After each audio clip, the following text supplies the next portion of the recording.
on this channel, we only give you updates that concerns Chelsea and Chelsea alone. All right, guys, welcome back to another segment. You know the way we do it now. We're always there to give you guys update that concerns Chelsea and Chelsea alone. Yes, we are back again. To make it brief and very simple, stay on matters that concerns our club. Table matters. Table matters. You understand? But we are going to deliberate on three key things. We want to talk about the three issues that our club need to resolve if they are ready to compete in terms of the player side. Because it look like we always hit on coach, but let's tell ourselves the truth. Yeah, players. Guy, we don't change coach. We have changed coach. This time around is the players and the various departments that need that adjustment. If I'm to ask you, which side will you take first? First of all, I have to start from the main areas, which is the defense. Okay. The defense areas is very important to us that for us to compete, to be up there, we need to, iron out the issues that are coming up from our defense areas. And, losing somebody like Thiago Silva in this Chelsea team was a big loss to us. But Thiago have served Chelsea. Yeah, I know. He served Chelsea. That's why I said losing him was a big loss to us. The reason why I said it was because the intelligence he used to play, the leadership in that squad, and then him being able to cover that defense area, it was top-notch, 100% for us. So losing him was a big loss for us. Like I said, when Thiago Silva was around, he was complimenting other players, other defenders to be able to. But Ashley was playing well under Thiago Silva, with Thiago Silva. Levi was playing well with Thiago Silva. And right now that they are not, Thiago Silva has left, it now shows the lapses are there. The lapses in that defense area is there. Okay. We need to work on it. Okay. We need to work on it. And I'm not going to write the two players that Maresca has put his faith in, which is Kobe and Fofana, because there's a lot to, and I believe that they're going to improve. You understand? But when you're talking of backups, I really don't know what Maresca sees in Badashil that makes him say, okay, it's part of my plan. You understand? I don't know what he sees in Badashil. Tosin, for the fact that he has not broken into that first team squad, it leaves a question mark to me. Is he really the fit? Because when we bought Tosin, everybody was like, oh, let's bring in that experienced defender to cover up for Thiago Silva. Premier League proven. Premier League proven. Experience. But even from the preseason, we've never seen any of that. Okay. And from the right-back position, we had a defensive-minded and also an attacking-minded right-back, which was in Reece James. Yeah. But now James is no more consistent because of injuries. Now, we used Gusto. Gusto is good. He's a good player. We all know that he's a fantastic player, but Gusto cannot cover up defensively like the way James does. On one-on-one... Is it because of the method in which Maresca is making... For me, I won't say it's the method, because even last season, I noticed some kind of loopholes in terms of defensively from Gusto. You can't compare Gusto defensively and James defensively. Gusto is more of a forward-minded player. That kind of right back that is always moving forward. He knows how to drive. He knows how to put crosses into the box. He knows how to maneuver and escape from any... He knows how to dribble also. Exactly. I've seen a lot of dribbles from Gusto. But defensively, he's not there. And for you to have an effective defense line, everybody, including the wing backs, I've talked about the left backs and the right backs, they have to be defensively accurate. Okay. Accurate. So Chelsea needs to work on that defense.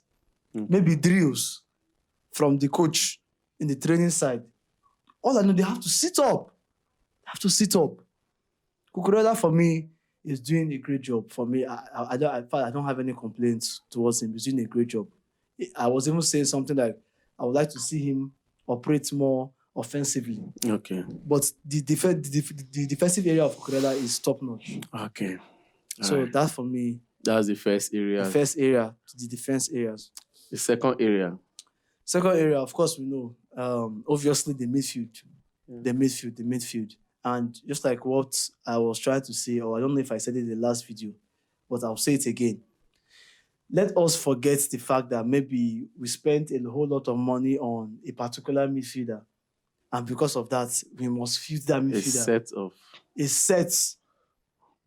Should I be playing? Let me just be playing. I'll just call names: Caicedo and Enzo Fernandez. Now, I'm not saying this because I want to write off their hard work or their input in the team. But when it comes to analyzing football, we have to be realistic. We have to be realistic. You said something about Palmer, if I'm not mistaken. And you said sometimes, even like the last game, there were times that Palmer was making errors. Yes, it's true. Like the boldness to say that, that's what I love. Don't say, okay, because players will be performing for us, by true and true, is our favorite player. Because if that player makes a mistake, we shouldn't hit on him. We have to hit on him. We have to say, this is where he went wrong. You're right, man. That is how it is. So talking about the midfield, Enzo Fernandez and Caicedo, sometimes they are very shaky. Like there's a lot of lapses from them because of the expectations we have as fans on them. They're not living up to it. To be honest with you, they're not living up to those expectations. Look at Szoboszlai of Liverpool. I'm not trying to compare, but then let us look at our rivals and because for us to win, for us to compete, we have to have the best. Look at Szoboszlai of Liverpool. Look at Odegaard. Look at Kevin De Bruyne. Look at Bellingham of Real Madrid. Let's be honest with ourselves. We need more from these guys, these two guys, Caicedo and Enzo. We need more. They are more like leaders in that squad. They've won the captain. They've won the captain armband in Chelsea, if not once or twice. So they have to give us more. What am I trying to say? Enzo Fernandez needs to work on his marking, number one, because there's not everything that Caicedo can do. It's not every marking Caicedo will do. You understand? He used to work on his marking. We saw that when Gallagher was around with Caicedo, he was covering up areas. The football was fluid, was more fluid because where Caicedo was missing, Gallagher was covering up for him. Where Gallagher was missing, Caicedo was covering up for him. Exactly. So you're not telling me that, okay, I excel in this particular area. Yeah. Because of that, I should not do the other duties. Exactly. That is why it's teamwork. It's team football. I said something the other day. You don't see, most of the times when a team is trying to take a corner, maybe against Chelsea, you see that the attackers will be coming back to defend the corner. But that's not their main job. But you see them always coming back. Yes. To add hand in case anything wants to go wrong. It's true. Everybody has to be, their hand has to be on deck. On deck. So Enzo Fernandez has to improve in his marking. Offensively, in terms of even converting chances, bruv. Come on now. It pisses me off where most of our crosses and ball gets to Enzo Fernandez to finish the chances, because I'll just be like, there's no need now. Enzo Fernandez will not finish it. he will not convert this chance. He will not score the goal. He will not score it because we have seen a lot of instances. And his shot is not that powerful. It's not powerful. It's not directing. Come on now. Come on. I don't want us to hit on the midfield again. Let's not look as if we are hitting. I'm not even speaking about Caicedo. Let's not look as if I'm talking about Enzo only. Sometimes Caicedo is also, shaky. I said something last season. I said he has to improve improve in himself technically, in terms of passing, in terms of shooting outside, because most of our rebound, sometimes when we play set pieces or corner kicks and the ball gets to rebound back to us, it's Caicedo is always drops back into. So at that moment, you have to be creative. Sometimes we saw it a little bit in Jorginho, in Fabregas, when they get those kind of ball, just one cross is all over. You can see that they will find either a striker, they find somebody, or they even score the goal themselves. Yeah. So we need these guys to be proactive. You can't be having two guys in that team that is, creating some kind of lapses, some kind of loopholes. It will affect the team generally. All right. And the third thing, mentality.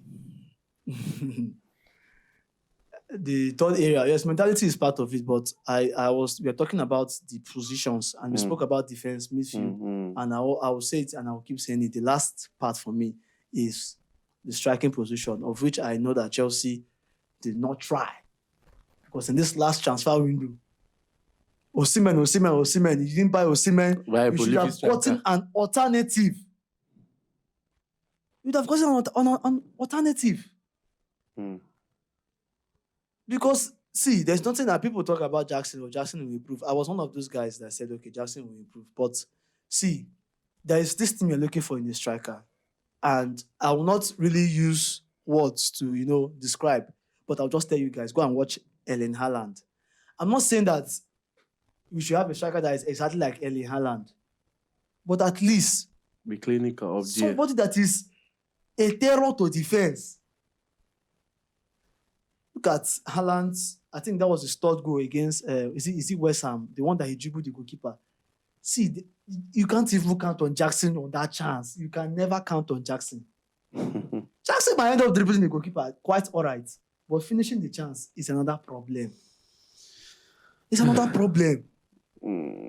So if you're going to compete this season, these three things needs to be. I don't know how Maresca would fare for the striking position, because we don't have much option there. Maybe just go to the academy. Already the man don't see him.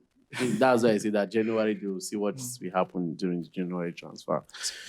So guys, you can also drop your thoughts and concern over these three things. The three things are the three key parts in the normally.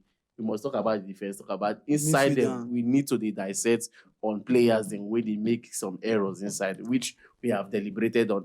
Except if we talk about the attack, we would have mentioned other names. No. The other players are doing at least their beats. Doing their basic, you understand? When we come to the midfield, we all have other midfield about. We deliberated on Enzo and Casado because we know that they are the two key people there. Then when it comes to the defense, you talked about Kobe and Fofana, and also talk about Batishu being a backup for Kobe. It's crazy, man. But for me, Sanchez is another issue. And that one is for another day. So guys, thank you very much. Do it to like, share, subscribe, follow this page, because we only give you updates that concerns Chelsea and Chelsea alone. My name is Peters. And my name is Big Dave.